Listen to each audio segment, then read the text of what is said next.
चलिए शुरू करते हैं। आज हम नया टॉपिक शुरू करेंगे, वो है simultaneous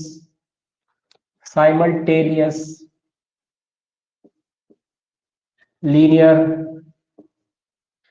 equation. Simultaneous linear equation, ठीक है। इसमें दो टाइप की होती है लीनियर इक्वेशन। एक होता है नॉन होमोजीनियस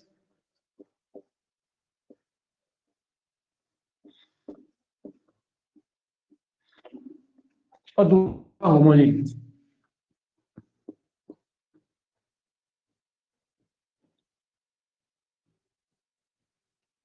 ठीक है, एक होता है नॉन होमोजीनियस और दूसरा होता है होमोजीनियस। ठीक है,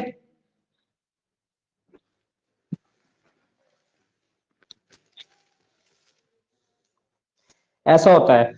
अब देखिए सुनिए, नॉन होमोजीनियस और होमोजीनियस क्या होता है।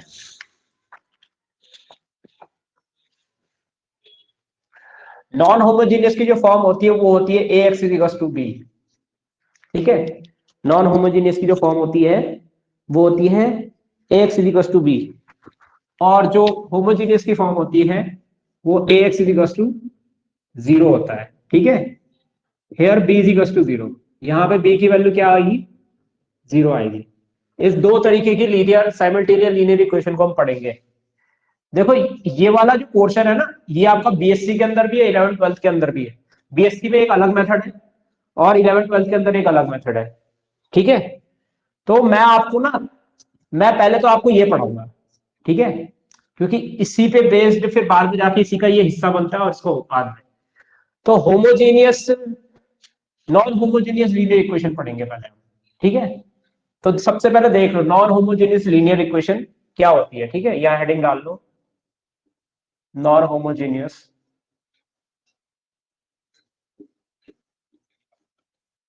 Linear equation.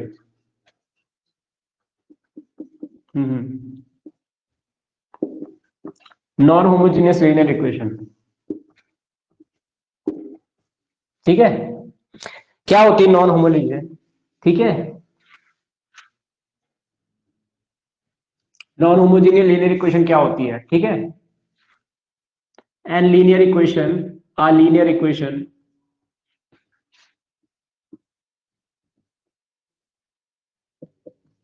is of the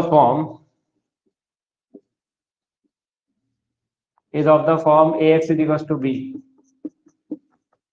where a यहां पे आपका क्या होता है, कोफिशिएंट मैट्रिक्स होता है, कोफिशिएंट मैट्रिक्स। ठीक है,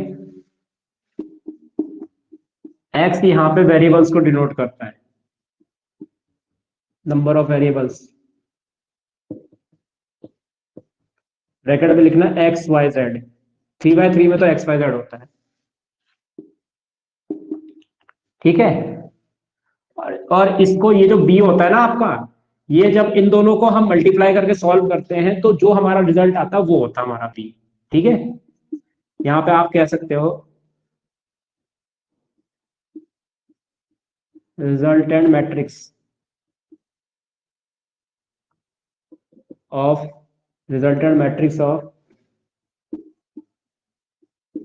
coefficient matrix, resultant matrix of coefficient matrix with variables. ठीक है, जो भी मैट्रिक्स इस फॉर्म में होती है उसको हम बोलते हैं एक लीनियर इक्वेशन जो इस फॉर्म में होती है जिसमें ये कोफिशिएंट मैट्रिक्स है ये। और बीएससी के लेवल पे एक मैट्रिक्स और होती है सी। ठीक है, इसको बोलते हैं हम ऑग्यूमेंटेड मैट्रिक्स। अभी मैं बताऊंगा ऑग्यूमेंटेड मैट्रिक्स क्या होती है। ऑग्यूमेंटेड मैट्रिक्स, ठीक है, ऑग्यूमेंटेड मैट्रिक्स जो होता है वो combination of A and B होता है। इस तरीके से इसको डिनोट किया जाता है, इसकी पहचान याद रखो। ठीक है, बीएससी के, ठीक है, सी को हम ऑग्यूमेंटेड मैट्रिक्स कहते हैं, राइट। अब मेरे ख्याल से ये क्लियर हो गया होगा, तो अब ये आगे बढ़ते हैं। ठीक है, अब देखो इसमें सबसे पहले ना एक टेबल बना लो कि साइमल्टेनियस लीनियर इक्वेशन कितनी तरीके की होती है।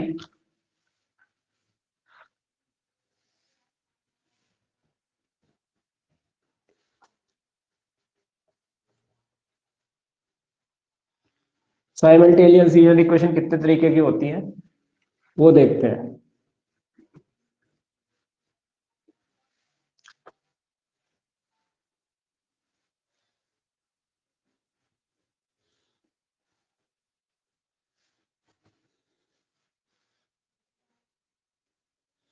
ठीक है,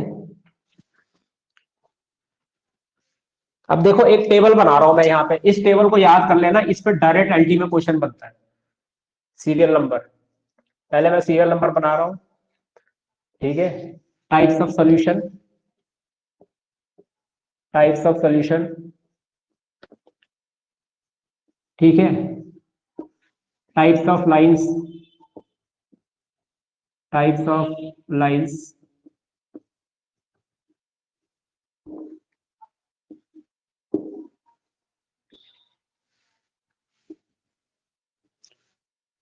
condition of,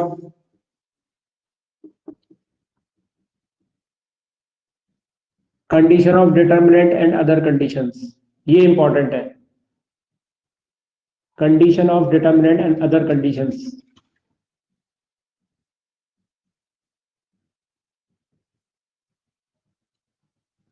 and other conditions.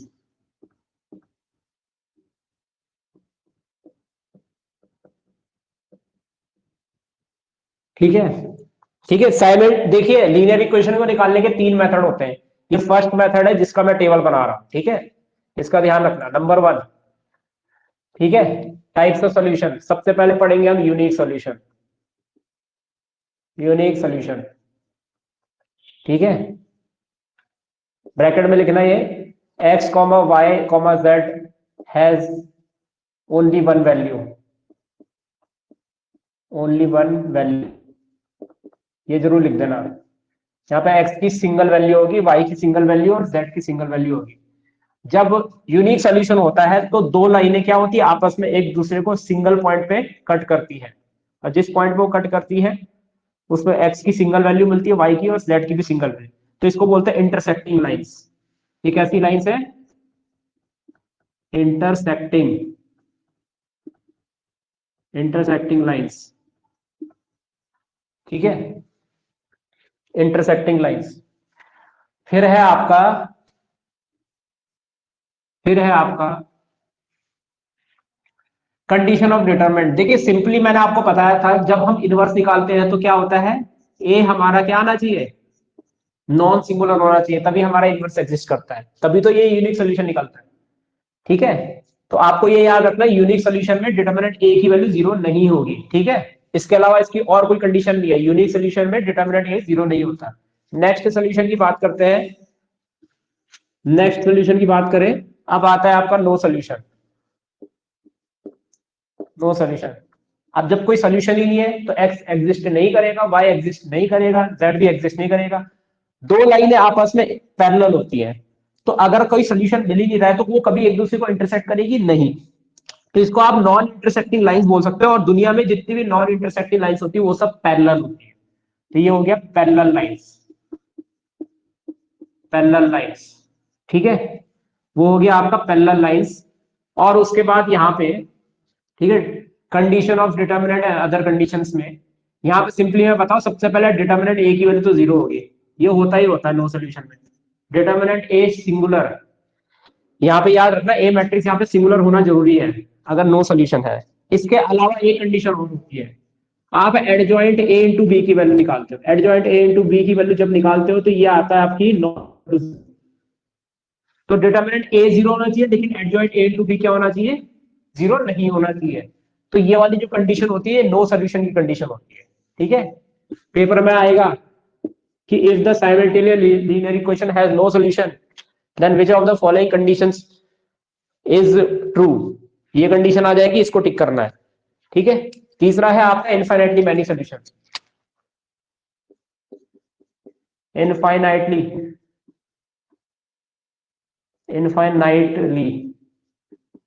Many solution, infinitely many solutions. तो इसमें x की कितनी इनफाइनाइट वैल्यूज आएगी, y की कितनी इनफाइनाइट वैल्यूज आएगी, z की कितनी इनफाइनाइट वैल्यूज आएगी।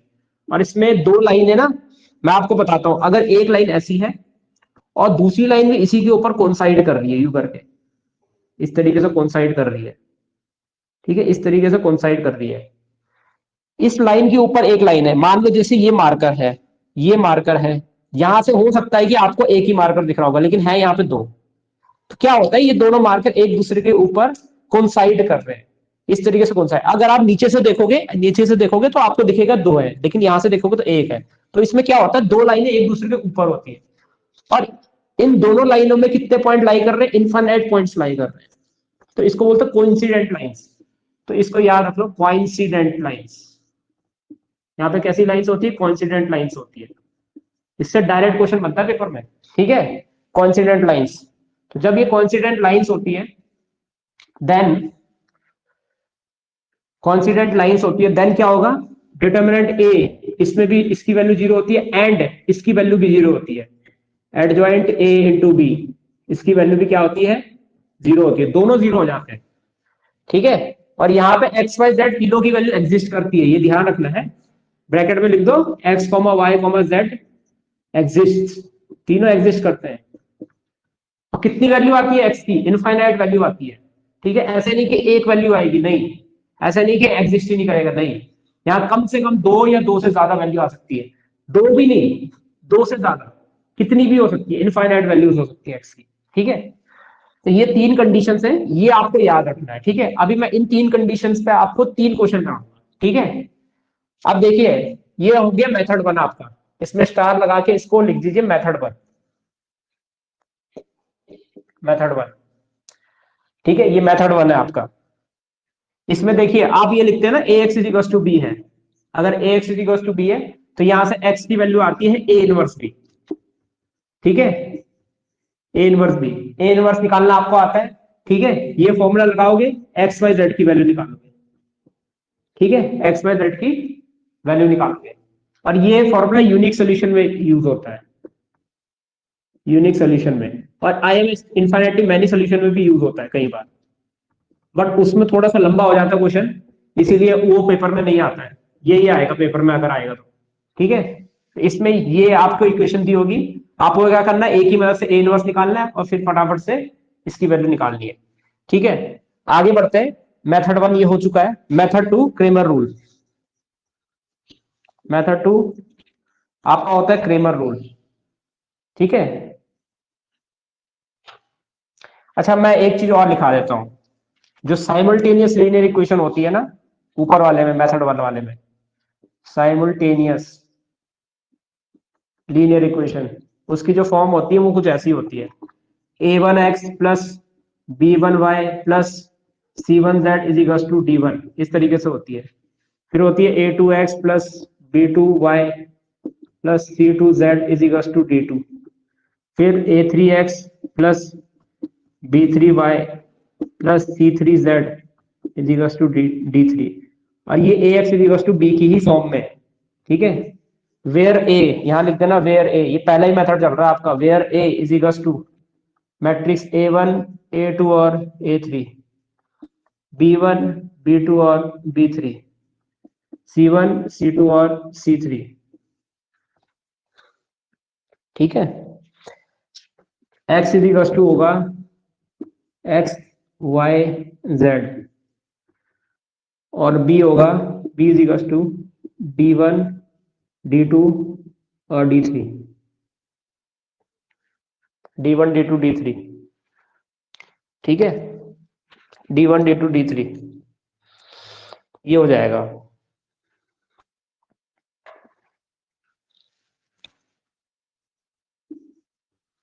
D1 D2 D3, ये हो जाएगा। आगे बढ़ते हैं, ठीक है। देखो ये जब आप इसको इसके साथ मल्टीप्लाई करोगे तो आपको ये वैल्यू मिलती है, ठीक है। अब ये तो आपको समझ में आ गया, ये आपका मेथड 1 है जिसमें आप इस तरीके से एक्स की वैल्यू निकाल सकते हो, ये यूनिक सोल्यूशन के लिए यूज होता है। दूसरा मैं बताता हूं, दूसरा है आपका क्रेमर रूल, ठीक है। ये 11-12 के सिलेबस में नहीं होता क्रेमर रूल, मैं आपको बता दूं। बीएससी के थ्योरी में है ये, ठीक है, लेकिन उससे एक भी क्वेश्चन नहीं बता रखा है, ठीक। लेकिन किसी किताब में 11-12 की किताब में दे रखा है, लेकिन सिलेबस में नहीं है ये। तो क्रेमर रूल से भी आप क्वेश्चन को सॉल्व कर सकते हो, ठीक है। सेम टू सेम यही फॉर्म होगी, लेकिन वो क्रेमर रूल से कैसे सॉल्व होती है वो मैं अभी आपको बताता हूँ। मैं 3/3 का ही डिटर्मिनेंट ले रहा हूँ, वैसे 2/2 का भी ले सकता हूँ मैं, ठीक है, क्योंकि पेपर में 3/3 का ही आएगा, 2/2 का नहीं आएगा। और आएगा 2/2 का तो भी ठीक है, तब भी कर लेना। आगे बढ़ते हैं, क्रेमर रूल।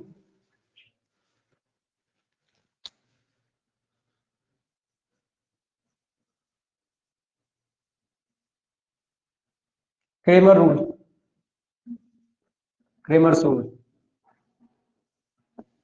ठीक है।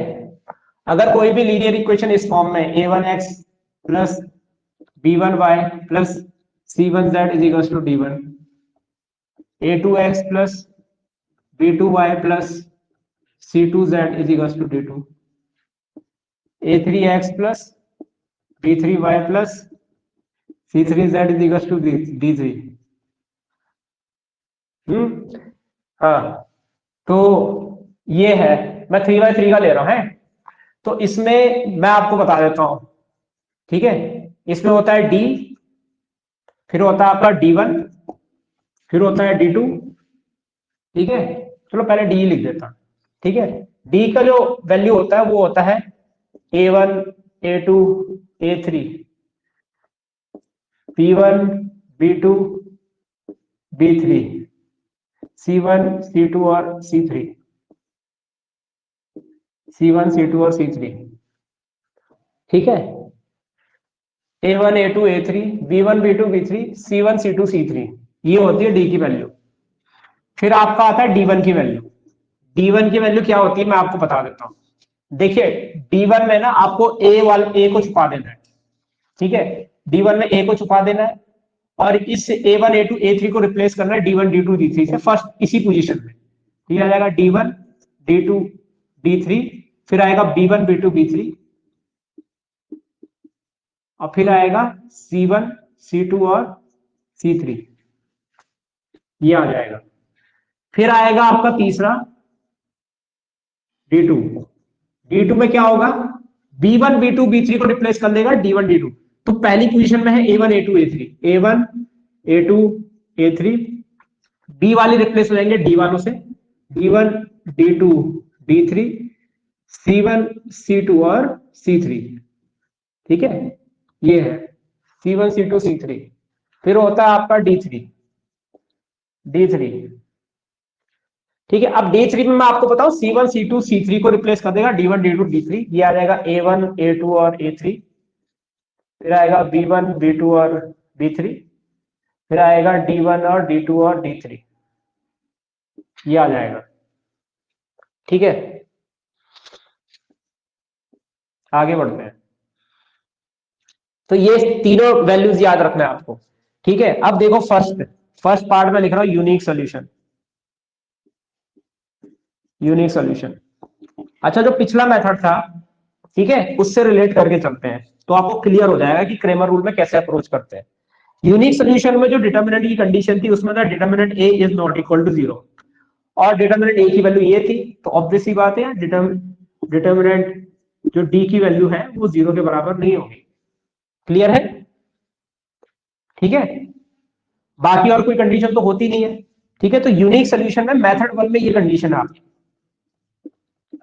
ठीक है, और क्रेमर रूल में ये कंडीशन है आपकी, क्रेमर रूल में ये कंडीशन है आपकी। दूसरी कंडीशन क्या होती है इसमें, इसमें आपका x क्या होता है, x is equal to A inverse B, इसी से आपकी एक्स वाई जेड की वैल्यू मिलती है, ठीक है, ठीक है, ये होता है। इसमें क्या होता है नेक्स्ट क्रेमर रूल के अंदर, क्रेमर रूल के अंदर आप x की वैल्यू अगर निकालना चाहते हो तो d1 अपॉन डी करोगे आप, ठीक है। y की वैल्यू निकालना चाहते हो तो आप d2 अपॉन डी करोगे, और z की वैल्यू निकालना चाहते हो तो आप d3 अपॉन डी करोगे। तो अलग अलग तरीके हैं, ठीक है। इसमें अलग तरीके से एक्स वाई जेड की वैल्यू निकाली जाती है, और इसमें अलग तरीके से एक्स वाई जेड की वैल्यू निकाली जाती है। ये है यूनिक सोल्यूशन। दूसरा, second, no solution. No solution, no solution के केस में क्या होता है? नो सोल्यूशन के केस में डिटर्मिनेंट ए की वैल्यू जीरो होती है। डिटर्मिनेंट ए की वैल्यू जीरो होती है।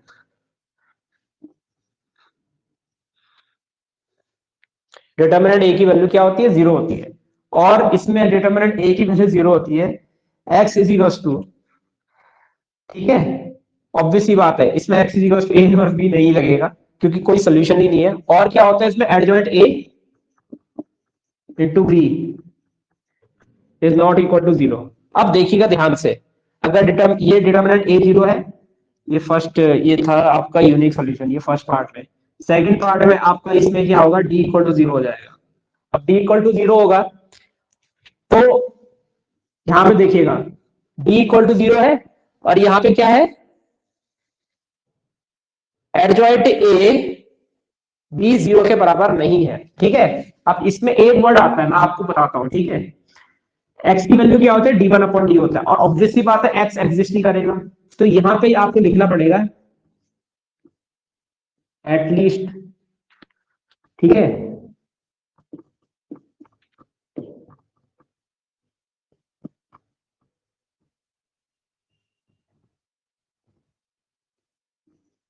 D1, D2, D3, at least one from D1, D2, D3, at least one from D1, D2, DT is non-zero.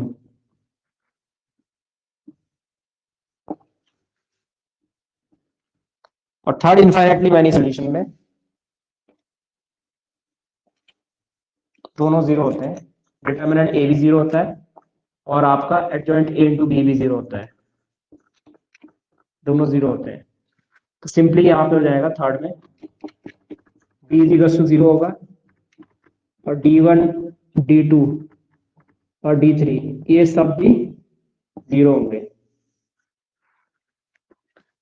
ठीक है। ये कंडीशन है, सारी कंडीशन आपको याद रखनी है क्रेमर रूल के लिए, ठीक है।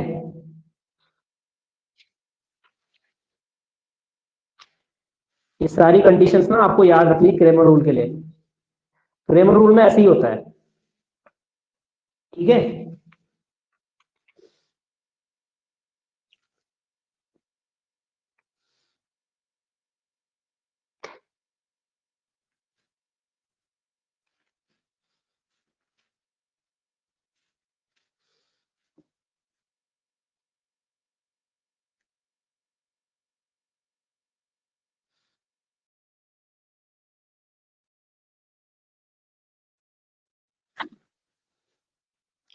ठीक है, ये सारी कंडीशन क्रेमर रूल के लिए आपको याद रखनी है, कोई भी पेपर में आ सकती है, तो इसका ध्यान रखिएगा, ठीक है। एक चीज और भूल गया हूं मैं इसमें, ठीक है, कंसिस्टेंसी। ये सॉल्यूशन आपका कंसिस्टेंट होगा, ये कंसिस्टेंट होगा, ये इनकंसिस्टेंट होगा। नो सॉल्यूशन हमेशा इनकंसिस्टेंट होता है। कंसिस्टेंट का मतलब होता है जिसमें कम से कम एक सॉल्यूशन तो आए, ठीक है। तो यूनिक सॉल्यूशन में एक सॉल्यूशन आता तो कंसिस्टेंट है, इनफाइनाइटली मैनी सॉल्यूशन में कम से कम भी एक सॉल्यूशन आता तो ये भी कंसिस्टेंट। और इनकंसिस्टेंट कौन होता है? जिसमें एक भी सॉल्यूशन ना आए, यानी नो सॉल्यूशन, उसको बोलते हैं इनकंसिस्टेंट, ठीक है। तो जो टेबल बनाया ना, उसमें एक टेबल और बना लेना, कंसिस्टेंसी और इनकंसिस्टेंसी। तो उसमें यूनिक सॉल्यूशन के आगे कंसिस्टेंसी लिख देना, नो सॉल्यूशन के आगे इनकंसिस्टेंसी लिख देना, और इनफाइनाइटली मैनी सॉल्यूशन के आगे कंसिस्टेंसी लिख देना, ठीक है। जैसे मैंने यहाँ लिखा वहां पे भी वही कर देना, ठीक है। पेपर में क्वेश्चन आ सकता है कि क्या है, ठीक है, मोर देन टू सोल्यूशन होगा, कंसिस्टेंट होगा, इनकंसिस्टेंट होगा, नन ऑफ दीज होगा, तो आप उस हिसाब से ऑप्शन को टिक करोगे, ठीक है। ये है आपका क्रेमर रूल 3/3 का। 2/2 में कुछ नहीं होगा, 3/2 में आपका x is equal to d1 upon D, x is y is equal to d2 upon D होगा, d3 उसमें नहीं आएगा, इसमें भी क्या होगा, d इज इक्वल टू 0 होगा, at least one from d1 and d2 is non zero. ठीक है, d1 d2 d3 at least one from d1 d2 d3 is non zero. ठीक है, ये होगा। और तीसरा वाला इसमें क्या होगा, d इज इक्वल टू 0 और d1 is equal to d2 is equal to 0 हो जाएगा, d3 नहीं आएगा उसमें अगर आप 2/2 का लेते हो। ठीक है, तो ये समझ लेना, क्रेमर रूल भी आपका थ्योरेटिकल नॉन होमोजीनियस में खत्म हो गया, ये नॉन होमोजीनियस के लिए। ठीक है, आगे बढ़ते हैं।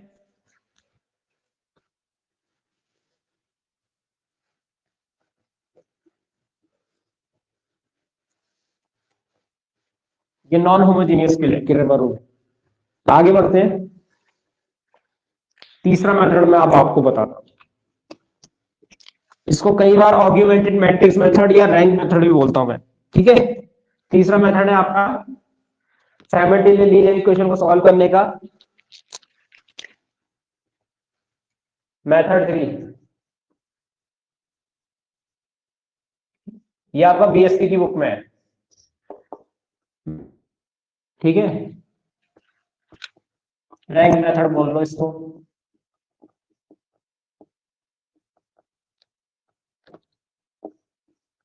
रैंक मेथड, या फिर आप इसको बोल सकते हो और भी नाम है इसके, रैंक मेथड बोलो या और क्या नाम है इसका, रैंक मेथड के अलावा augmented matrix method, augmented matrix method.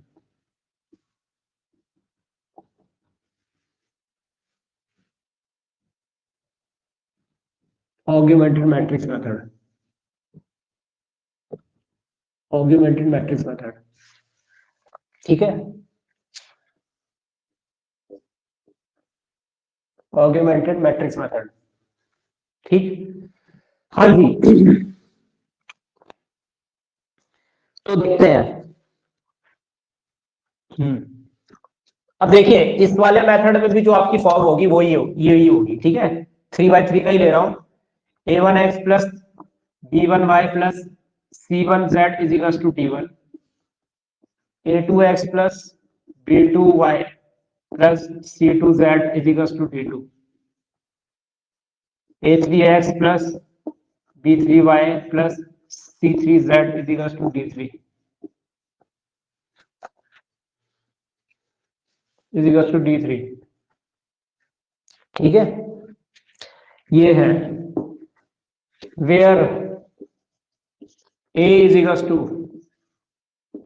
a1 a2 a3 b1 b2 b3 c1 c2 और c3।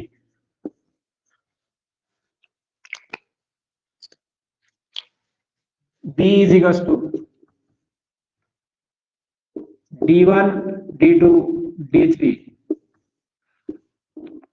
x is equal to X Y Z, X Y Z, ये होता है। ठीक है, एक्स वाई जेड ये होता है।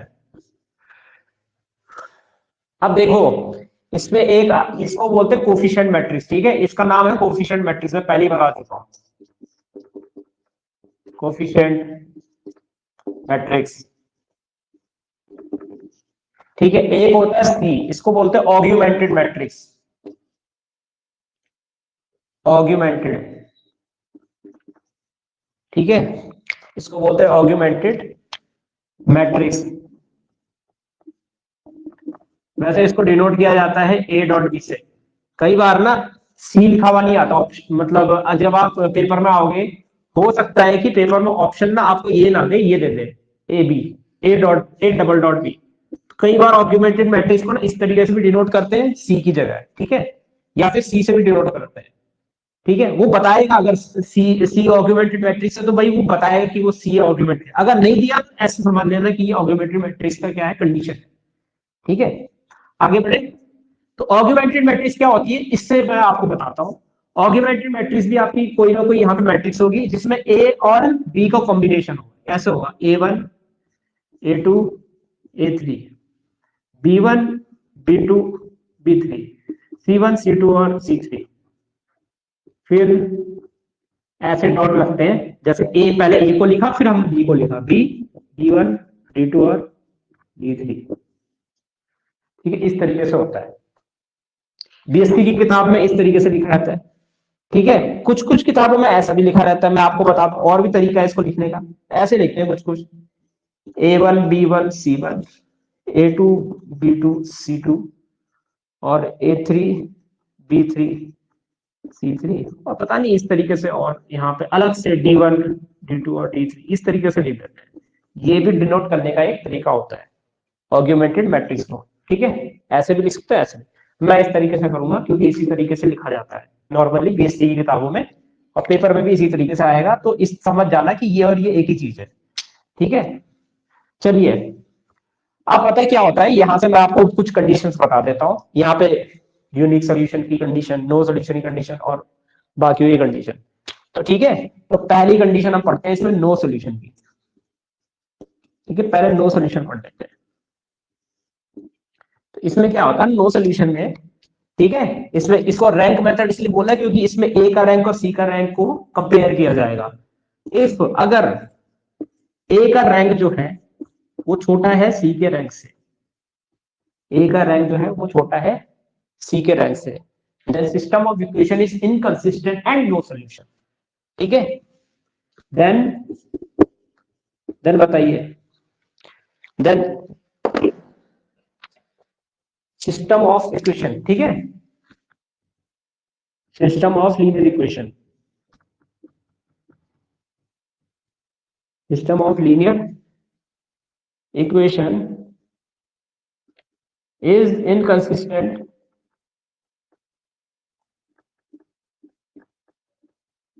and no solution। ठीक है, इससे पेपर में डायरेक्ट क्वेश्चन बन सकता है कि भाई क्या होता है। ठीक है, अगर लीनियर इक्वेशन इस तरीके से दी जाए तो इसमें से रैंक के लिए कौन सी कंडीशन सही है, ये हो सकता है वो ऐसे दे दे, ऐसा ना दे, R A less than R A double dot B, इस तरीके से दे दे, ऐसा भी दे सकता है वो। सी को मैंने जैसे ही बताया ना, ये भी दे सकता, तो ये भी इसके लिए भी तैयार है। ठीक है, ठीक है, इसको भी ध्यान में रखना, ये नो सोल्यूशन है। सेकंड आता है आपका इनफाइनाइटली मैनी सोल्यूशन, या यूनिक सोल्यूशन ही लिख लो, चलो यूनिक सोल्यूशन। अब यूनिक सोल्यूशन में क्या होता है, सबके सब बराबर होते हैं। देखो कौन सब, रैंक ऑफ ए बराबर होता है रैंक ऑफ सी के, ये होता है आर के और ये होता है एन के। एन यहाँ पे नंबर ऑफ वेरिएबल है, number of variables. For example इस क्वेश्चन के अंदर हम कह सकते हैं कितने वेरिएबल, 3, तो ए का रैंक भी 3 आना चाहिए, सी का रैंक भी 3 आना चाहिए। ये आर डिनोट कर रहा है इन दोनों के रैंक को, अगर ये नहीं भी लिखोगे तो भी काम चल जाएगा। आप कह सकते हो ये सब किसके बराबर है, एन के बराबर है। आर यहाँ पे एक नंबर है, ठीक है, ठीक है, जब रैंक की डेफिनेशन आप पढ़ोगे ना, the number R is said to be the rank of matrix A if following condition are satisfied, तो उसमें आर जो होता है वो रैंक को डिनोट करता है। अच्छा, ए का रैंक कितना आया, आर आया, सी का रैंक कितना आ रहा है, आर क्या है, जो आपका रैंक आ रहा है सी का, तो आप लिखना चाहो तो यहाँ पे भी वैसे लिख सकते हो। ये तीनों बराबर होते हैं। अगर मैं 3/3 की बात करूं तो ब्रैकेट में लिख देना, ये तीनों के तीनों की वैल्यू 3 आएगी। ठीक है, लेकिन ऐसा नहीं है कि 3 आएगी, तीनों की वैल्यू सेम आनी चाहिए। मान लो तीनों की वैल्यू 4 आई, तो यहाँ पे 4 वेरिएबल होने चाहिए, एक्स वाई जेड और टी। ठीक है, ये याद रख लेना यूनिक सोल्यूशन के लिए। थर्ड है आपका इनफाइनाइटली मैनी सोल्यूशन, शॉर्ट में लिख रहा हूं इनफाइनाइटली मैनी सोल्यूशन। इसमें क्या होता है, अगर ए का रैंक सी के रैंक के बराबर है लेकिन दोनों का रैंक नंबर ऑफ वेरिएबल से कम है, दोनों का रैंक नंबर ऑफ वेरिएबल से कम है, तो क्या होगा, इनफाइनाइटली मैनी सोल्यूशन होगा। ठीक है, ये कंडीशन भी आपको याद रखनी है। ठीक है, अगर ए का रैंक सी के रैंक से क्या है, ए का रैंक और सी का रैंक बराबर है लेकिन दोनों का रैंक क्या है, नंबर ऑफ वेरिएबल से छोटा है। जैसे इसमें कितने वेरिएबल है, 3, तो एन की वैल्यू तो 3 होगी, तो इसका मतलब ये है कि ए का रैंक या तो ए और सी का रैंक या तो 2 और 2 होना चाहिए, या तो ए और सी का रैंक या तो 1 और 1 होना चाहिए, लेकिन दोनों का रैंक इक्वल होना चाहिए। ठीक है, वो कभी भी ऐसा नहीं होना चाहिए कि ये 3 है ये 3 है तो ये भी 3 है, नहीं, वो फिर यूनिक सोल्यूशन हो जाए। ठीक है, तो अक्सर मैं इसको ऐसे याद रखता हूँ कि अगर 3 3 3 आ गया तो यूनिक सोल्यूशन, 2 2 3 आ गया, 2 2 और 3 आ गया तो इनफाइनाइटली मैनी सोल्यूशन। बाकी तो इसमें तो खैर ये कंडीशन है ही। ठीक है, तो यहाँ पे आप इंप्लाइज करके लिखना system of equation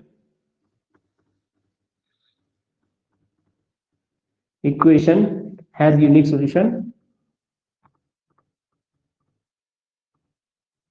unique solution, और system of equation has infinitely many solution. ठीक है, इनफाइनाइटली मैनी सोल्यूशन होता है। थ्योरेटिकल क्वेश्चन यहीं से बन के आएगा एलटी के अंदर। ठीक है, तो आप इसका ध्यान रखना। ठीक है, मैं आज ये वाला मेथड क्यों पढ़ा रहा हूं, कई बच्चों की शिकायत होती है कि आप बेसिक पढ़ा रहे हो, आप बीएससी का नहीं पढ़ा रहे हो। लो पढ़ा दिया, ठीक है ना, लो पढ़ा दिया, बीएससी का नहीं पढ़ा रहे हो। कई कई लोग जज करते हैं टीचर्स को इस तरीके से, अरे आप तो वो पढ़ा रहे हो जो हमें आता है, आप तो वो पढ़ा रहे हो जो हमें आता है। मैं डेफिनेटली बताऊं ना, मैं अभी लीनियर इक्वेशन के साथ ना, मैंने अभी लेक्चर का बैच भी चलाया है। उसमें मैंने ये मेथड ना उसी टाइम नहीं बताया, मैंने आगे बताया था। जज करते हैं कि आता है या नहीं आता, देख लो आता है कि नहीं आता। बिना बुक के लिखी है कंडीशन मैंने, बिना बुक के। ठीक है, याद है, दिमाग में फिट हो रखी है। और आप अगर आपको चाहिए बीएससी वाला तो आप मुझे फोन करके बोल सकते हो ना कि बीएससी वाला भी पढ़ाइए आप, बोला करो। आप तो बेसिक पढ़ा रहे हो, मैंने डेमो के पहले 5 दिन वही पढ़ा है। आप क्लास में आओ, बोलो तो सर कि ये चाहिए है। लेकिन आप जज, अगर आप जज करना चाहते हो तो करो ना, फिर देखो मैं पढ़ा रहा हूँ बीएससी का, देखो आता है नहीं आता। मेरे को जज करने से पहले अपने सिलेक्शन की टेंशन लो, या किसी भी टीचर को जज करने से पहले। ऐसा नहीं कि मेरे को, किसी भी टीचर को, अच्छा इसको इतना आता है कि नहीं आता, ये पूछोगे आप कि इसको आता है कि नहीं आता। ये इसलिए बोल रहा हूँ ना कि कुछ बच्चे बोलते हैं कि सर हमें सिर्फ इतना पढ़ना है, इतना ही नहीं आता हमें। अभी अगर मैं 11th 12th का एक क्वेश्चन पूछ लूंगा ना आपसे, हो सकता है आपसे होना ना हो, और बहुत थ्योरी का बेसिक सा क्वेश्चन पूछ लूंगा, शायद नहीं आएगा। और क्या पता वो एलटी में आ जाए, आता है एलटी में। आप पहले खुद देखो एलटी में आप 11th 12th के कितने क्वेश्चन सही कर पाते हो। मैं ये नहीं कह रहा कि, और मैं एक चीज बताता हूँ, मैंने इतने साल मैंने बीएससी वालों अपने कजन्स को बीएससी में पढ़ा रखा है ऑलरेडी, बताता हूँ मैं आपको, कजन्स को पढ़ा रखा है मैंने। 11th 12th को रिलेट करके ही उनको बीएससी का समझा रखा है। जो चाहे ट्रिपल स्केलर प्रोडक्ट हो उसको रिलेट करके ट्रिपल वेक्टर प्रोडक्ट पढ़ा है, पर मैंने खुद पढ़ाया और मैंने पढ़ाया भी है बच्चों को, और कितना क्लियर तरीके से उनको समझ है। जिसके 11th 12th के कॉन्सेप्ट 100% क्लियर है ना, उसको उसको यकीन मानो बाद में बीएससी का वो जो पढ़ना शुरू करेगा तो उसको एक जुड़ाव महसूस होगा कि ये तो 11th 12th का ही जुड़ के आगे बढ़ रहा है। होता है वो चीज 11th 12th से, बहुत सारी चीजें अलग अलग भी होती है, लेकिन वो जब जुड़ के हम पढ़ते हैं ना तो बीएससी का भी उसमें पूरा क्लियर हो जाता है। हाँ हो जाता है, ऐसा होता है। अगर आपका 11th 12th अच्छा है ना, 11th 12th बहुत अच्छा है, तो जनरली ये भी आपका अच्छा हो जाएगा। अब मुझे बताओ, मैंने 11th 12th से रिलेट करके आज ये पढ़ाया आपको कि ठीक है, मेरे को कैसे ये कंडीशन याद है। मैंने 11th 12th के आधार पे, मेथड वन के बेसिस पे ये मेथड 2 और मेथड 3 की कंडीशन याद रख रखी है। मुझे ये पता है भाई, एडजॉइंट 11th 12th में जहां पे एडजॉइंट ए टू बी आता है, क्रेमर रूल में वहां पे D1 D2 D3 आ जाता है, मुझे पता है। अगर मान लीजिए नो सोल्यूशन में नॉट इक्वल टू जीरो है, तो हाँ भाई यहाँ पे मुझे पता है कि इनमें से कम एक नॉट इक्वल टू जीरो होना चाहिए। हाँ, इनफाइनाइटली मैनी सोल्यूशन में ये जीरो है, तो मुझे पता है भाई क्रेमर रूल में ये तीनों जीरो हो जाएंगे। कैसे याद है ये, इसी ये 11th 12th का जुड़ के ही तो मैंने क्रेमर रूल को याद किया, और उसी से जुड़ के मैंने इसको याद किया। मैंने ये याद रखा था कि कोई भी कंडीशन होगी इनफाइनाइटली मैनी सोल्यूशन में सब में इक्वल टू जीरो लिखना है। ठीक है, सब में इक्वल टू जीरो लिखना, चाहे यहां लिखना है चाहे यहां लिखना है। ठीक है, यहाँ पे भी लगभग लगभग सब ऐसे ही है, बस लास्ट में मुझे ये याद रखना कि हाँ वेरिएबल से छोटा है। कैसे याद है, 11th 12th से याद है मुझे, मतलब है बीएससी का लेकिन 11th 12th से याद है मुझे। ठीक है, और एलटी में एक क्वेश्चन बहुत पहले आया था, बहुत बेसिक सा क्वेश्चन था, बीएससी का क्वेश्चन था। और किताब के अंदर एक लाइन ऐसी थी, पता नहीं कौन सी लाइन थी, जहां से उसने अगले स्टेप में क्या किया हो वो किताब में समझ नहीं आ रहा था। वो मैंने जब प्लेन चैप्टर पढ़ा ना उससे रिलेट करके, क्योंकि उसमें पैरेलल की कंडीशन होती है b is equal to a lambda, b is equal to a lambda, ऐसा कंडीशन होता है पैरेलल का। उस कंडीशन, उस 12th वाली कंडीशन को मैंने बीएससी में अप्लाई करके देखा, और जो स्टेप बीएससी की बुक में नहीं था उसमें एक स्टेप बढ़ा के मैंने उससे समझने की कोशिश की, मुझे साफ समझ में आ गया, बहुत इजी था। वहां से तो बहुत इजी, वहां से तो बहुत इजी था उसको समझना। मैं समझ गया कि अरे यहाँ पे तो ये होना था। इतना अच्छा क्लियर था 11th 12th कॉन्सेप्ट की वो क्वेश्चन जो है उसमें आ रहा था, एलजी में आ रहा था। और जब उसका सोल्यूशन किसी ने भी फाइंड किया उसको समझ नहीं आ रहा भाई, वो खुद बोल रहा है कि मुझे समझ नहीं आ रहा, मेरे से पूछा, मैंने बताया देखो यहाँ पे ये कंडीशन लग रही है, फिर मैंने एक लाइन एक्सटेंड करी, फिर उसको समझाया, तब उसको समझ में आ गया कि अरे अच्छा ये चीज है, ये चीज है। तो वो क्वेश्चन कैसे 11th 12th के कॉन्सेप्ट से जुड़ा हुआ था। ठीक है,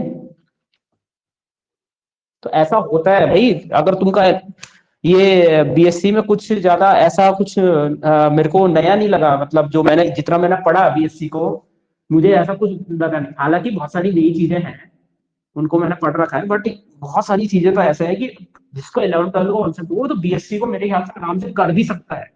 ठीक है, हाँ, बीएससी को आराम से कर भी सकता है, बहुत इजीली कर सकता है। ये कैसे याद है मुझे भाई। ठीक है, चलो करते हैं। ठीक है, आगे बढ़ते हैं। अब हम क्वेश्चन करके देखते हैं। ठीक है, अब देखो मैं आपको तीनों मेथड से लीनियर इक्वेशन को सॉल्व करना बताता हूं। पहले मैं यूनिक सोल्यूशन के क्वेश्चन आपको सॉल्व।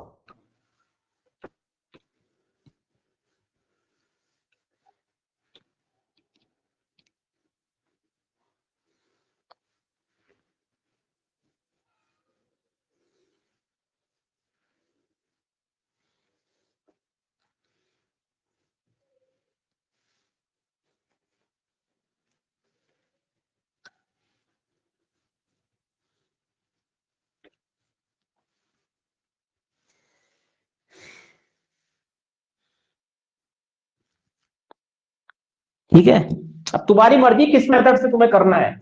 पेपर में जल्दी होना चाहिए, पेपर में जल्दी होना चाहिए क्वेश्चन सॉल्व। बाकी मतलब नहीं है कि किससे भी करो आप। ठीक है, हाँ, चलिए क्वेश्चन लेते हैं। ठीक है, मैं एक क्वेश्चन उठाता हूँ।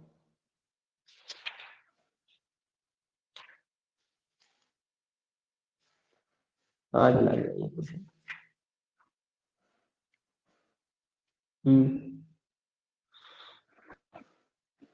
2/2 का तो वो पेपर में देगा भी नहीं है। 2/2 को तो आप एलिमिनेशन मेथड से कर लोगे, इसलिए 3/3 का आएगा। ठीक है, 3/3 का करो सॉल्व। ऐसा दे रखा क्वेश्चन, इसको करो।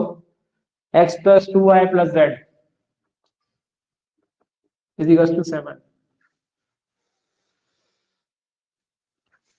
x+3z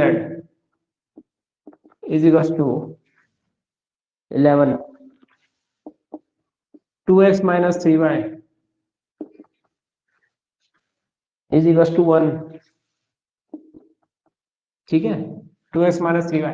अब देखो सिंपल सीधी बात है, मैं इसको ना इस इक्वेशन को इस तरीके से नहीं लिखता हूं, इसको इस तरीके से लिखना, x के नीचे x आए,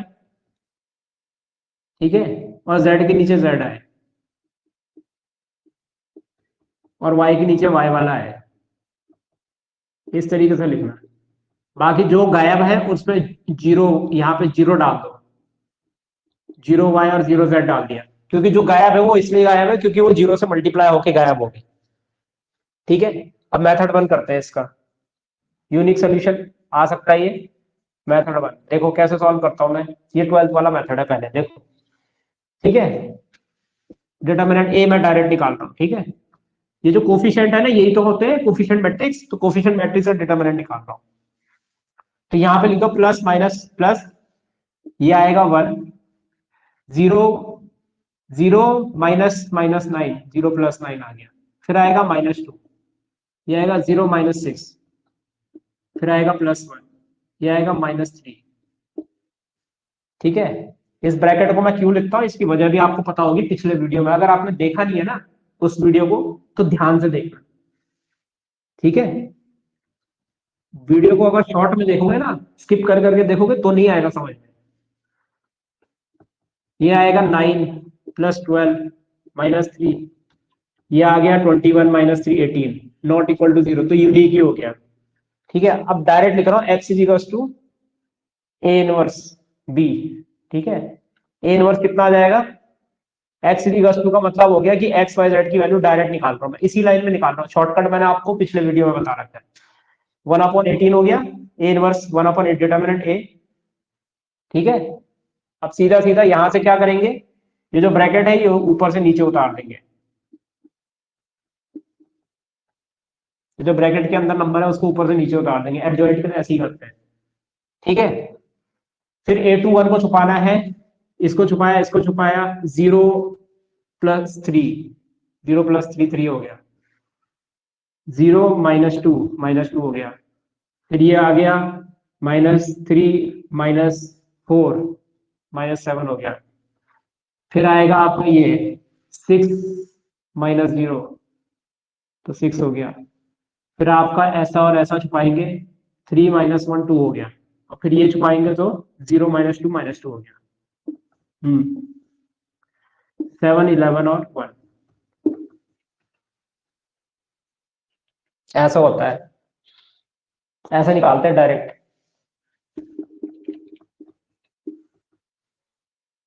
ये हो गया 63 + 33, ठीक है। ये देखो 7 9 से 63, 63 + 33, 63 73 83 93 96 हो गया, 102, ठीक है। 1 मिनट, 9 7 से 63, 33, 63 और 33 मैंने सही लिखा है, ये एक बार देख लो। और सॉरी नंबर यहाँ पे, सॉरी मैं यहाँ पे माइनस के साइन चेंज करना भूल गया, माइनस प्लस प्लस माइनस ऐसा होता है। अब मल्टीप्लाई करो, अब सही आएगा। तो 63 - 33, 30 और 30 और 6 36, ठीक है। 1/18 और यहाँ आ जाएगा 36। फिर आएगा 42 - 22, ये आ गया 20 - 2 18, ठीक है। उसके बाद ये लास्ट वाला -21 + 77, -21 और +77, 77 - 21 और -2 भी है, ये -23 कर दो तो 4 हो गया, और ये आ गया 5 54। लो भाई 18 2 जहाँ होता है ये आ गया 2 1 और 3। तो x की वैल्यू यहाँ पे कितनी आ गई, 2 आ गई, y 1 आ गया और z आपका 3 आ गया, बस खत्म। ये x आ गया, ये y आ गया, z आ गया, खत्म। ये आपका 12th वाला मेथड, ठीक है। चलिए क्वेश्चन नंबर 2, क्वेश्चन नंबर 2 नहीं, मेथड 2, सॉरी, क्रेमर रूल से करते हैं। चलो अब चलो आप मुझे एक बार बताना, ये क्वेश्चन ना, ये क्वेश्चन आप कितने तरीकों से कर सकते हो, ठीक है, अगर आपको आता है, और उसमें से सबसे फास्टेस्ट कौन सा है वो भी बताना मुझे। क्रेमर रूल से करेंगे तो क्या होगा, देखो D1 तो D तो वही निकलेगा जो ये निकला है, सेम टू सेम यही निकलेगा, 18 आ जाएगा, ठीक है। D1 के लिए क्या करते हैं बताइए, D1 के लिए यहां लिखूंगा 7 11 और 1, फिर यहां आएगा 20 - 3, फिर आएगा 130, इसको सॉल्व करो, ठीक है। तो यहाँ आएगा 7 0 + 9 9 प्लस प्लस नहीं -2 -2 -3 +1 -33,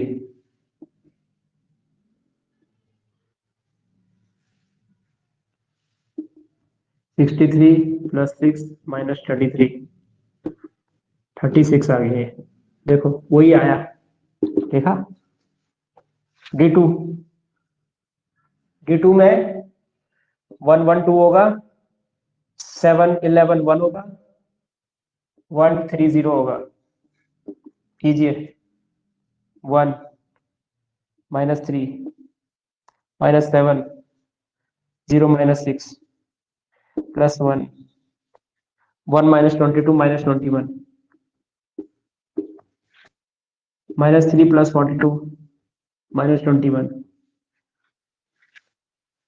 ठीक है। ये आ जाएगा +21, 18 आ गया, लो आ गया वही। D3 निकालो अब, 1 1 2 2 0 minus 3 7 11 1 1 0 minus 33 30 plus 33 आ जाएगा, -2 आ गया, ये आ जाएगा 1 minus 22 minus 21 plus 7 minus 3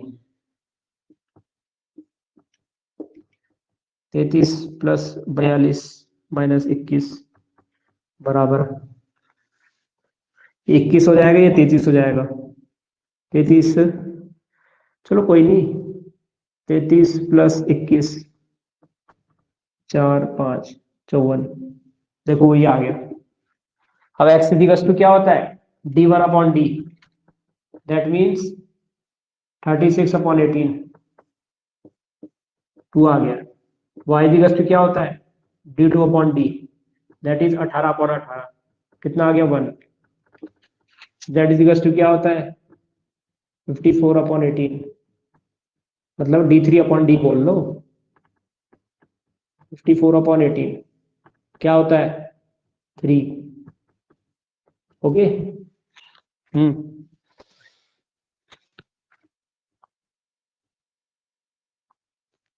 ये हो गया d3।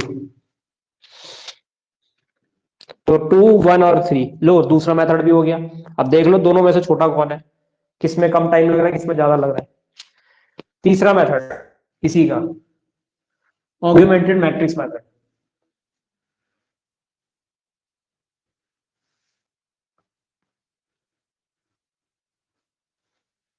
ऑगमेंटेड मैट्रिक्स मेथड,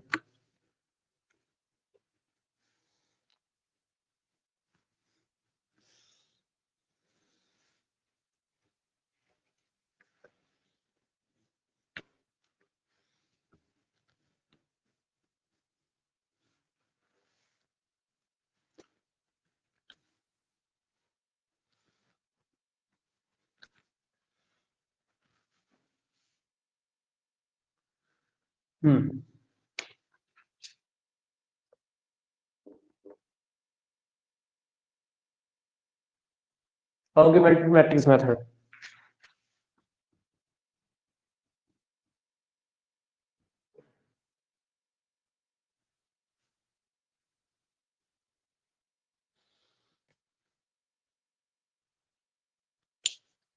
और ऑगमेंटेड मैट्रिक्स मेथड, चलिए बहुत इजी है उसमें भी, ठीक है। सीधा सी की वैल्यू लिख दो, 1 1 2 2 0 minus 3 1 3 1 3 0, और यहाँ पे ऐसे डबल डॉट आएंगे हम 7 11 और 1। एक चीज का ध्यान रखना, ये है आपकी ए मैट्रिक्स यहाँ से यहाँ तक, और ये है आपकी बी मैट्रिक्स ये वाली, ठीक है।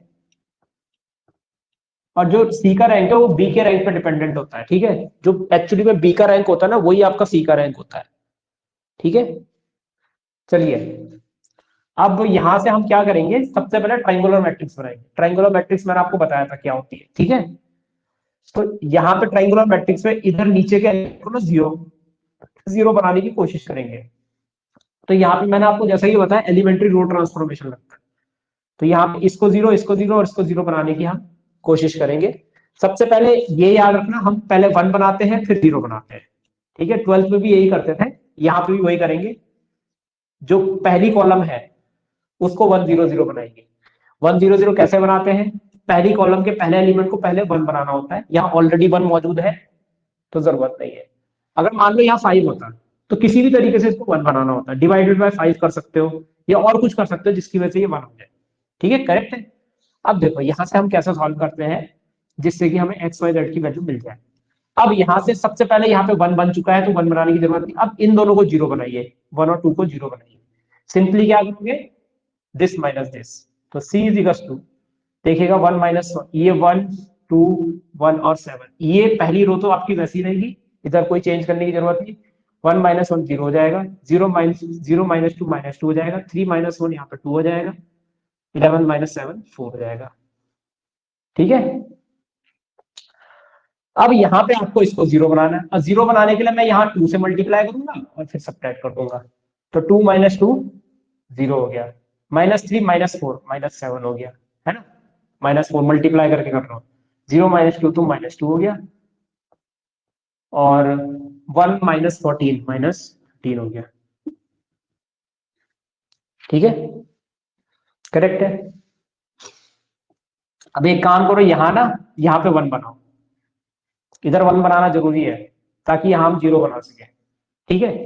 तो 1 बनाने के लिए मैं क्या कर रहा हूँ, -2 से डिवाइड कर रहा हूँ, यहाँ तो -2 से डिवाइड कर दो, 1 2 1 7, -2 से डिवाइड किया 0 तो यहाँ 0 हो जाएगा, -2 से डिवाइड किया तो 1 हो जाएगा, -2 से डिवाइड किया तो -1 होगा, -2 से डिवाइड किया तो -2 होगा, 0 होगा, -7 होगा, -2 होगा, -13 होगा। अब यहाँ पे 0 बनाओ, हम यहाँ पे ट्राइंगुलर मैट्रिक्स बना रहे हैं इसलिए ये सब उसके लिए हो रहा है। तो यहाँ पे आप 7 से मल्टीप्लाई कर दो इस वाले में, और इसको ऐड कर दो, c इज इक्वल टू जाएगा 1 2 1 7, इस तरीके से, ठीक है। इस पे भी कोई चेंज नहीं आएगा क्योंकि नीचे वाले में चेंज कर रहे हैं, 0 1 -1 और यहाँ आगे -2, ठीक है। 0 -7 इंटू 0 तो 0 ही होगा, ठीक है, -7 और यहाँ पे है +7, ये भी 0 हो जाएगा। ऐड कर रहे हैं, याद रखना 7 से मल्टीप्लाई करके ऐड कर रहे हैं, तो 7 से मल्टीप्लाई कर रहे हैं -2 प्लस, और ऐड कर रहे हैं -7 से, तो -9 आ जाएगा यहाँ, और यहाँ पे आ गया आपका -13 -14 -27 आ गया,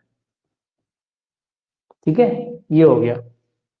अब चेक करते हैं ये यूनिक सोल्यूशन है या नहीं है। यूनिक सोल्यूशन कैसे नहीं है, देख लो, है या नहीं है, देख लो। ये ए मैट्रिक्स है, इसमें नॉन जीरो रोज कितनी है, तीनों है, तो ए का रैंक हो जाएगा हमारा 3। मुझे बताओ पूरे के पूरे सी में कोई ऐसी रो है जिसमें सारे के सारे एलिमेंट 0 नहीं है, देखो यहाँ 0 0 है लेकिन यहाँ दोनों तो नॉन जीरो है, तो सी का रैंक भी हमारा 3 है। नंबर ऑफ वेरिएबल्स इस क्वेश्चन के अंदर कितने हैं, 3 है, ठीक है, एन की वैल्यू भी 3 है, तो क्या हो गया, ये यूनिक सोल्यूशन हो गया, ठीक है। यहां से चेक भी हो गया यूनिक सोल्यूशन। अब आप बोलोगे कि यूनिक सोल्यूशन तो हो गया, तो एक्स वाई जेड की वैल्यू कैसे निकालें, बहुत ही सिंपल है। एक बार यहाँ पे ट्राइंगुलर मैट्रिक्स बन गया ना, तो बड़ी आसानी से आप एक्स वाई जेड की वैल्यू निकाल सकते हो। कैसे, बहुत सिंपल है, यहाँ एक्स चिपका दो, यहाँ वाई चिपका दो, यहाँ जेड चिपका दो, बस खत्म, ठीक है। तो यहाँ से जो लीनियर इक्वेशन बनेगी ना आपकी, अब ये बनेगी 1x, देखना जरा, 1x plus 2y plus 1z is equal to 7। Actually में ये वाली इक्वेशन सेम होती है। नेक्स्ट वाले में अगर आप देखोगे तो यहाँ पे आपकी होगी 1y, क्योंकि 0x तो लिखने की जरूरत थी, तो 1y हो जाएगा, ठीक है। तो 1y फिर minus z is equal to -2, तो y minus z is equal to -2 है, y minus z is equal to -2 है ये। और लास्ट में यहाँ पे अगर देखोगे तो x 0 है, y 0 है, z है, तो ये -9z इज इक्वल टू -27 हो जाएगा, ठीक है। -9z, z को मल्टीप्लाई करो इससे, -27। तो पहले यहां से z की वैल्यू निकालो, z इज इक्वल टू 3 आ जाएगा, z को यहां पुट करो, y निकल जाएगा, y -3 इज इक्वल टू -2, तो y इज इक्वल टू 3 - 2 जो कि आ गया 1, तो y की वैल्यू यहां से 1 आ गई। और लास्ट है अपना ये वाला, तो x plus 2y plus z is equal to 7, ये दिया होगा। x हमें नहीं पता, y हमें 1 पता है, तो 2 इंटू 1 2 हो जाएगा, प्लस z की वैल्यू 3 करेगी, तो ये आ जाएगा इक्वल टू 7, तो x इज इक्वल टू 7 - 5, तो x की वैल्यू यहां से 2 आ गई, ठीक है। तीनों मेथड से आपकी, ये मेथड 3 था आपका, ठीक है, तीनों मेथड से आपकी सेम वैल्यू होगी। जो मर्जी चाहे आप पेपर में करो, जिस मेथड से करना चाहो उस मेथड से करो। मेरा फेवरेट मेथड अगर आप पूछोगे ना, वो पहला वाला है, ठीक है, उसमें इनवर्स कितनी जल्दी निकल जाता है, एक लाइन में निकल गया है। उसके बाद है सेकंड हाईएस्ट क्रेमर रूल, और थर्ड वाले में ये है, ठीक है। इसमें क्योंकि दिमाग भी अच्छा लगाना होना है, दिमाग भी आपको अच्छा लगाना है। कई बार ऐसा होता है ना, यहाँ पे दिक्कत आ जाती है, हालांकि उतनी दिक्कत नहीं आती, बट टाइम वेस्ट होता है ना। देखो आप 1 2 3 4 स्टेप, कई बार कुछ कुछ लोग इसको, ये तो समझाने के लिए मैंने 4 स्टेप पे किया, मैं इसको 3 स्टेप में भी कर लेता हूँ, ठीक है, उसके बावजूद भी काफी लंबा है। है ना, उसके बावजूद भी ये काफी लंबा है। वैसे मुझे यही दिख गया था कि z की वैल्यू यहाँ से 3 आ रही है, z की वैल्यू यहाँ से 3 आ रही है, यही दिख गया था, z इज इक्वल टू 3 ना, यही से दिख गया था। उसके बाद z को यहां डालता मैं, तो y minus 3 is equal to -2, उधर जाएगा तो 3 -2 यानी कि 1 आ जाता है। मैं तो यहीं पे सॉल्व कर लूंगा, है ना। यहाँ पे हो जाएगा x +2 +3 is equal to 7, multiply कर रहा हूँ इसको इससे, इसको इससे, इसको इससे किया, इसको इससे किया, तो 2 + 3 5 हो गया, x + 5 is equal to 7। x की वैल्यू ऐसी क्या रखोगे जो वो 7 बन जाए, x + 5 में ऐसा क्या रखोगे जो 7 बन जाए, x की वैल्यू 2 रखेंगे, तो x की वैल्यू 2 आ गई। इतना ये भी क्या दिखाना है, ये सीधा माइंड में हो सकती है कैलकुलेशन। ठीक है, तो कुल मिला के 4 स्टेप में हो सकता है कुछ। ठीक है, तो ये था यूनिक सोल्यूशन के तीनों मेथड जो हम इससे सॉल्व कर सकते हैं। ठीक है,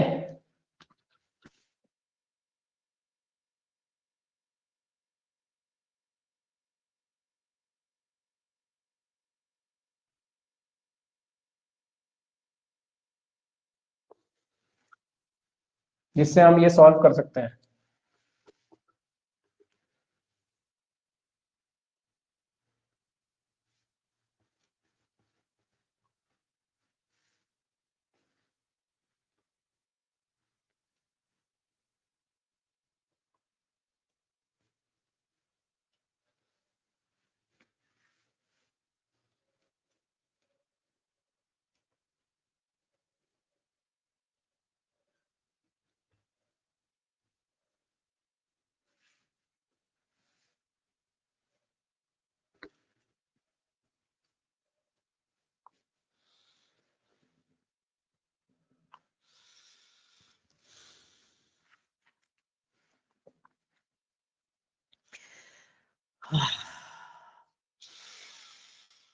हम्म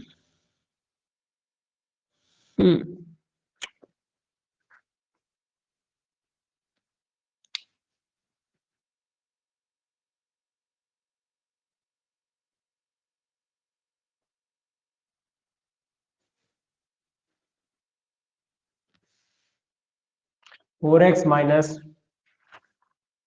2y इज इक्वल टू 3,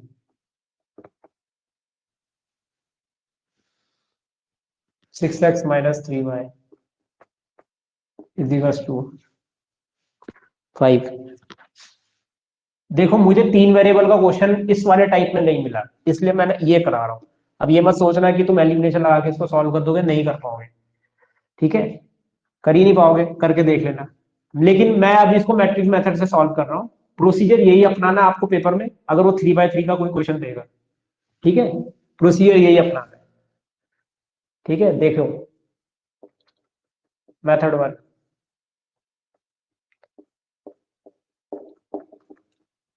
ठीक है, डिटर्मिनेंट ए निकाल लो सबसे पहले, कितना आएगा, ये आएगा -12 फिर +12, ये आ गया 0, है ना। तो आइदर ये नो सोल्यूशन होगा और इनफाइनाइटली मैनी सोल्यूशन होगा। ठीक है, फटाफट से एडजॉइंट ए इंटू बी निकाल लेते हैं। एडजॉइंट ए निकालने का तरीका -3 6 -2 और 4। अगर ये अभी भी नहीं आता है तो पिछला वीडियो, पुराने वीडियोस देखो, उसमें पता चल जाएगा तुमको। ठीक है, यहाँ साइन चेंज कर देते हैं, अब बी की वैल्यू है 3 और 5। अच्छा, अब ये देखना ये 0 आता है कि नहीं आता। अगर ये 0 आया तो इनफाइनाइटली मैनी सोल्यूशन, और 0 नहीं आया तो नो सोल्यूशन। चलिए देखते हैं, 3 -9 +10 1 आ गया, तो ये तो 0 नहीं है, इसका मतलब नो सोल्यूशन हो गया। नो सोल्यूशन हो गया, इनकंसिस्टेंट हो गया, इनकंसिस्टेंट। तो अगर ये इनकंसिस्टेंट है ना, अगर ये इनकंसिस्टेंट है तो बताओ क्या आएगा, एक्स वाई जेड एग्जिस्ट करेगा, X comma Y comma Z does not exist, ये भी एग्जिस्ट नहीं करेगा, बस खत्म। नेक्स्ट मेथड 2, क्रेमर रूल से कर लो। चलो, क्रेमर रूल में क्या है, डी की वैल्यू कितनी आएगी, -12 +12 0 हो गया। D1 की वैल्यू निकालो। चलो, D1 की वैल्यू निकालने के लिए यहां रिप्लेस करेगा 3 और 5 से, फिर आएगा -2 और -3। मल्टीप्लाई करो -9 + 10 यानी 1 आ गया। D2 निकालो जरा, D2 आएगा 4 6 और इसको रिप्लेस करेंगे 3 और 5, तो ये आ जाएगा 20 - 18 यानी कि 2 आ गया। यानी कि कितना आ गया? 2 आ गया। तो कम से कम डी नो सोल्यूशन का केस था जिसमें कम से कम एक नॉन जीरो होना चाहिए। तो हाँ, D1 हमारा नॉन जीरो, हालांकि दोनों है लेकिन कम से कम एक होना चाहिए। तो ये क्या हो गया? नो सोल्यूशन का केस हो गया। सो यहां से भी निकल गया नो सोल्यूशन। मेथड 3,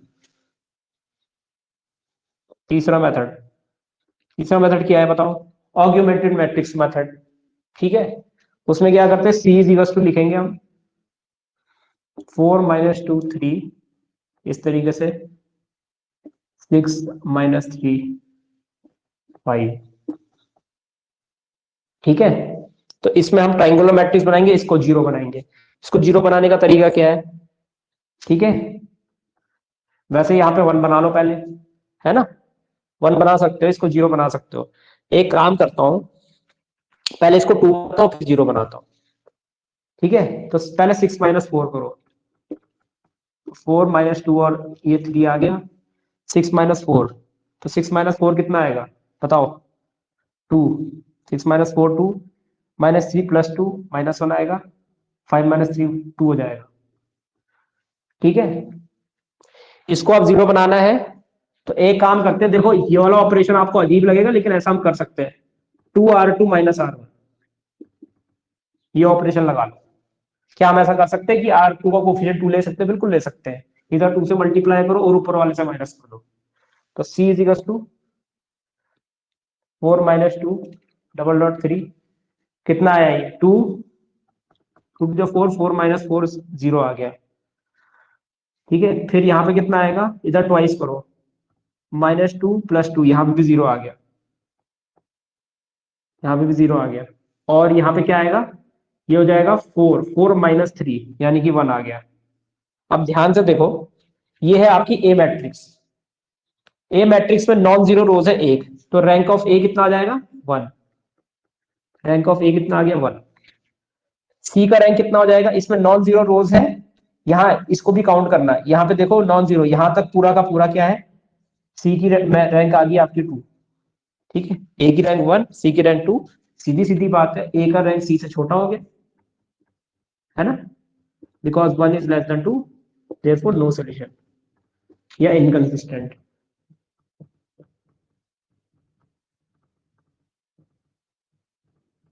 इनकंसिस्टेंट, ठीक है, नो सॉल्यूशन या इनकंसिस्टेंट।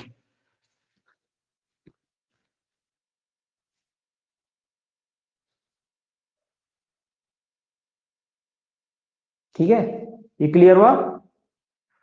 ओके, ये भी हो गया। ये था आपका नो सॉल्यूशन के तीनों मेथड, जिससे करना है आपको कर लो। ठीक है, ये बीएसटी मेथड है, ये भी बीएसटी का ही है, ये 12th का है। बताओ जरा कौन सा सबसे शॉर्ट है ना? मेरे हिसाब से तो ये है। इधर भी देखने की जरूरत नहीं पड़ी, हालांकि हम भी करते तो ये भी नॉन जीरो आता है। ये 18 आ गया या 20, ये 20 आ गया। -18 + 22 आता है। चलिए, प्रैक्टिस की बात है सारी, प्रैक्टिस करोगे तो सब हो जाएगा।